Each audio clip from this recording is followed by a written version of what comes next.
দক্ষিণেশ্বরে মুখ্য নির্বাচন কমিশনারকে কালো পতাকা দেখানোর অভিযোগ মঙ্গলবার দক্ষিণেশ্বর কালী টেম্পল এলাকায়। মুখ্য নির্বাচন কমিশনারকে কালো পতাকা দেখানোর অভিযোগ উঠল। জানা গেছে, সফর চলাকালীন কিছু প্রতিবাদকারী আচমকাই কালো পতাকা দেখিয়ে বিক্ষোভ দেখান। ঘটনাকে কেন্দ্র করে এলাকায় সাময়িক উত্তেজনার সৃষ্টি হয়েছে। পুলিশ দ্রুত ঘটনাস্থলে পৌঁছে পরিস্থিতি নিয়ন্ত্রণে আনে। নিরাপত্তার কারণে মুখ্য নির্বাচন কমিশনার কনভয়কে ঘিরে বাড়তি পুলিশ মোতায়েন করা হয়।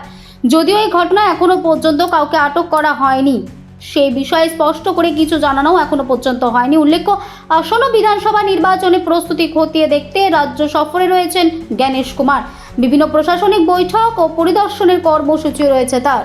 দেখুন, অনেক সাধারণ মানুষের ভোট বাদ গেছে, আর এখানে ন্যায্য ভোটারকে যেমন বাদ দেওয়া হয়েছে। আপনারা দেখেছেন যে ক্রিকেটার মোহাম্মদ শামির নাম বাদ গেছে, রিচা হোসেন নাম বাদ গেছে, সেরকম অনেক সাধারণ মানুষ বাদ গেছে, যেটা আপনারা খবর হয়তো আনতে পারেননি।